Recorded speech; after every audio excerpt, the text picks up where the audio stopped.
We begin in Nigeria, where the Senate says it did not suspend action on the highly contentious tax reform bills, nor was it cowed by external forces to have the bills withdrawn. According to the Senate, the tax bills are still alive in the hands of its Committee on Finance, adding that it only set up the 10-man ad hoc committee to liaise with the Attorney General and Minister of Justice on the tax bills. Arise correspondent Omo Bazwaye tells us more. On Thursday, Senate Leader Okwemi Bamidele took a swipe at Arise News report, saying that contrary to what he reported, the Senate did not suspend the tax bills. According to Okwemi, the tax bills are alive in the Senate and there are no intention to suspend or have them withdrawn. We have just passed our votes and proceedings, which is a reflection of our deliberations of the previous legislative day, being yesterday. Nowhere in our votes and proceedings was it stated that we suspended further deliberations on the tax reform bill, because we did not. And I felt it would be important to place on record that this Senate did not suspend or withdraw. I will address that later, sir.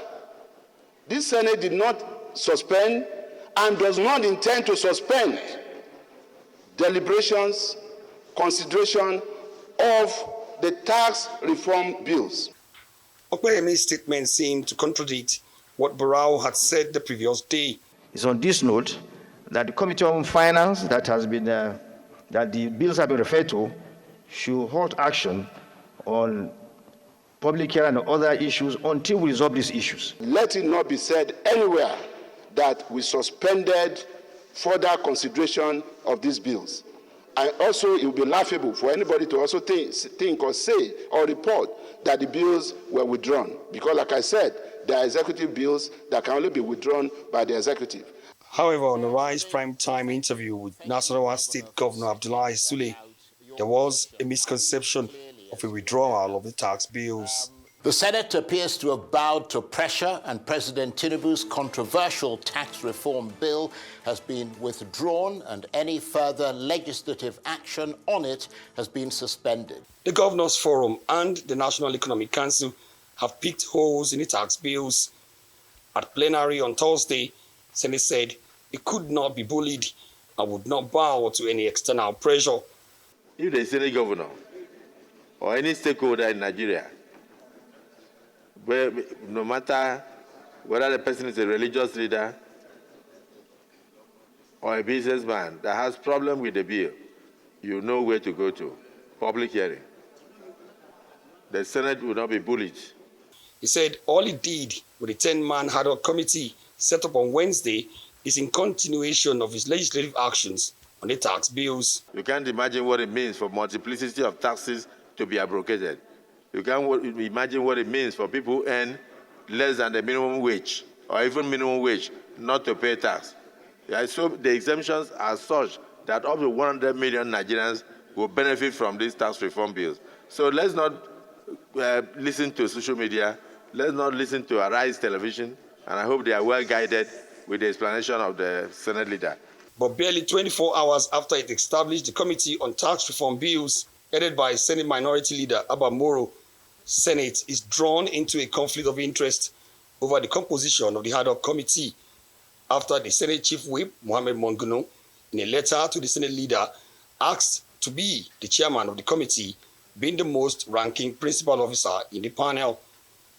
President of the Senate, Godswill Akpabio, turns down the request, saying it's even an error to have Monguno or indeed any other principal officer in the committee in the first place.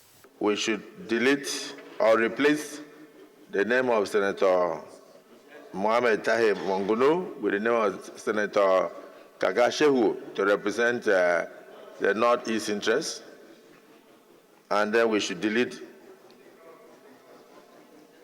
3B11, including principal officers. Akpabio subsequently corrected another error made by Barrow when he removed Monguno from the tax committee, replaced him with Senator Shehu Kaka, also from Borno State. Omo Bazwai, Arise News. Thank you for that report, Omo. So, Arise made its name to the floor of the Senate yesterday. Conversation on the tax with due bill. respect, Right. since we have been able to show the video now of Jibrin Barau, will the uncommon Senate president now go ahead to apologize after defaming and say don't listen to Arise News when they were at fault? Because I'm obviously sure that he didn't watch Jibrin Barau said everything is halted. When you use the word halted, what does it mean? There's a stoppage. There's a suspension. That's what halt means. Or probably the uncommon senator is a lawyer, so you should understand the essence of English language when they say halt of something. And before you start picking holes in Arise TV, we do our job very brilliantly here, and you can't deny the fact. And that's why we are constantly on your lips every time, as you politicians. We hold you accountable on this table. It has to be said. The truth has to be said. It's any bow to pressure. Let's stop deceiving ourselves. We live on self-deceit in this country. Self-deceit is like a drug that we take to live. It bowed to pressure. That's why Jibrin Barau said, we're going to halt things. This was the same bill that they were saying they were pushing to public hearing. Why didn't they go ahead with public? Why did they set up this ad hoc committee? For what?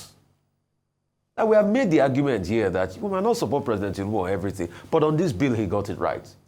And we felt they should have gone to the public hearing and had the conversation. We stated here that even if they had 50 public hearings, it would still result in the same thing. Most of all the issues are clear, especially on the taxes, even for the companies. Do you know the surprising thing that happened, that's Ayo and Dr. Abati yesterday? Some lawmaker brought up a bill trying to say that companies should not pay income taxes, base taxes, when they incur losses, which is also a provision of this tax bill that we've been talking about. So it means that we are all in consonance. But they bow to pressure, and that's why those decisions were taken by Barau. But I'm sure Akpabio has now come back to bring a strong stance and say, no, we're not going to listen to what Barau. So what he should have done, rather than blame Arise TV, is to blame his colleague Barau that called for the halting, not Arise TV. It's not our problem. So please, the position, even if you turn me 150 times, I will stay constant because the truth is constant. This bill is a good bill. All the provisions there that we've talked about and also, they are good for this country. And it is something we should support. If there are gray areas, the gray areas will also emanate when we use them. The taste of the pudding is in the eating. The taste of the akara is when you eat the akara. So if we do not use this bill, how are we going to know those gray areas? So it should be passed. That's just it. And I'm happy that the Senate is waking up to this. And that 10-man ad hoc committee, they'll be able to do their report on time and pass all of that around. And please, like I asked yesterday, Mr. Abamoro, I would like to see the documents of the angst these lawmakers have against this bill. We must see their documents and their bullet points empirically to be able to assess it. Probably when you look at it, it's just going to be based on sentiment and politics. No real substantial technical angst as regards the bill. Let's not play politics because it suits us. In the interest of national development. Look at the companies that suffer. All right. I yield the floor. Okay, two basic things. The Senate President and the Majority Leader, Senator Amidele, both saying we cannot be bullied, we're doing our work, we have not suspended the consideration of the bills. But at the same time, I think the big problem is the conflicting messages, the mixed messaging that is coming from the National Assembly. Is it not the case that we've been told that, the House of Reps had suspended, hearings, consideration of this bill for some period, and then they will come back to it, not that they abandoned it. Is it not the case also that the Deputy Senate President, I think on Tuesday, said that work was being halted, to allow for more consultation? And then these two leaders of the Senate President and the Senate Majority Leader, then turn around and say, we are doing our work, we should be allowed to do our work. We are acting in the public interest and all of that.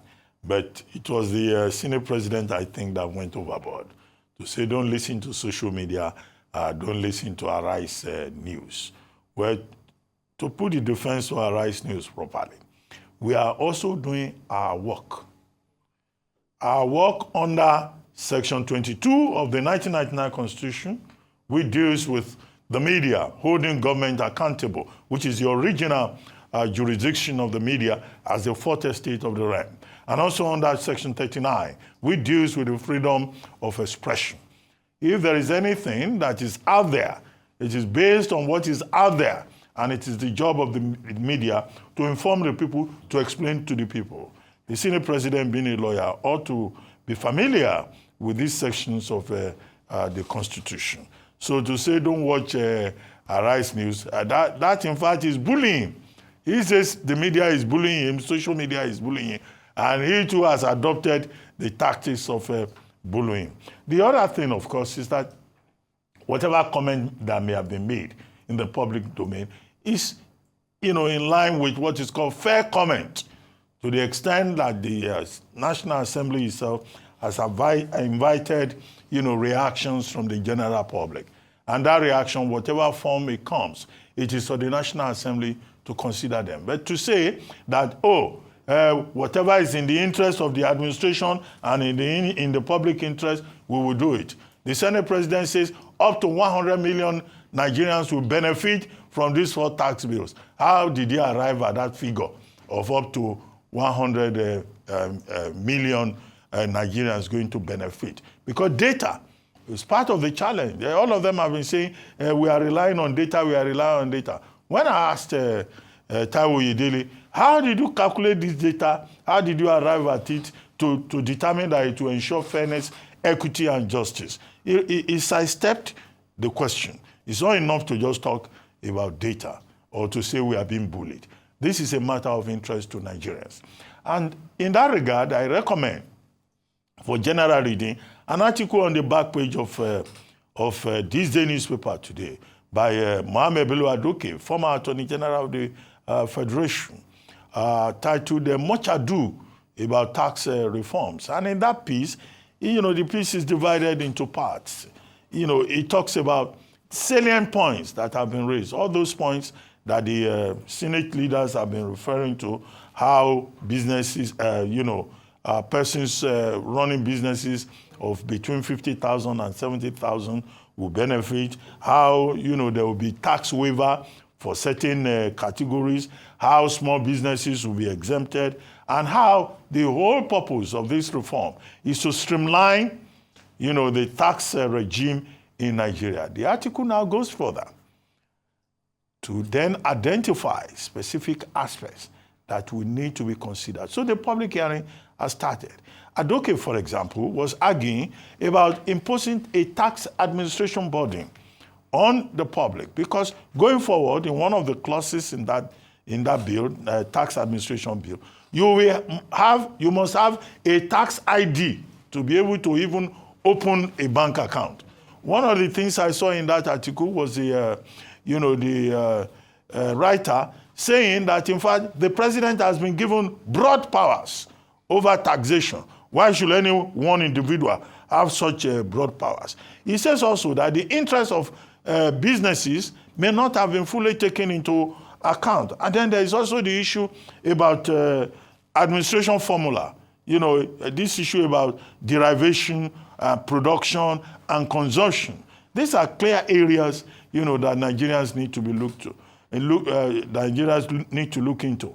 And the Senate President and this majority leader should not assume that when people, express their views, is an attempt to intimidate or to bully the National Assembly. All of us are interested in the public interest, in the common good. And the people who are expressing these concerns, we are probably more in the majority than the 109 members of the Senate of the Federal Republic of Nigeria. So I don't see the issue about quibbling. Nigerians will raise questions.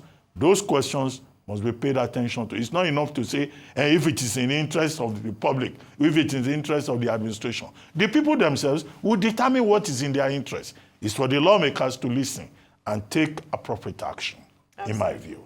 Well, I believe that report by Omobazwaye laid a lot of things to rest, because from the horse's mouth, as it were, we heard when the Deputy Senate President said that they were going to halt actions on the proceedings for debating on the bill. And so we're well within our rights as well to ask questions yesterday posed to Senator Abba Moro, who is chairing that committee, 10-man committee, that'll be liaising with the federal government as to the reasons behind that, why, and raise awareness about that. And so that puts that to rest. The information is out there. You heard it. It wasn't reported speech. It was right there, and we've aired it there. Now, just to say that even though our position had been, at least my position had been, that it was important to take this bill forward because it was in the best interest of Nigerians. This opportunity for dialogue, further conversation, will then help to hopefully enlighten all stakeholders on these tax reform bills, and then hopefully even flesh out and bring out the nitty-gritty of it and some of the areas of concern that people have raised. Again, maybe it's another opportunity for us to spotlight our challenges in the area of data and how the unavailability of data impacts on policy making, policy direction, and being able to, to create laws like this. Absolutely important. But I'm hoping that people will not be sentimental, but rather look at the merit and the details of this bill to make informed decisions as to the way forward.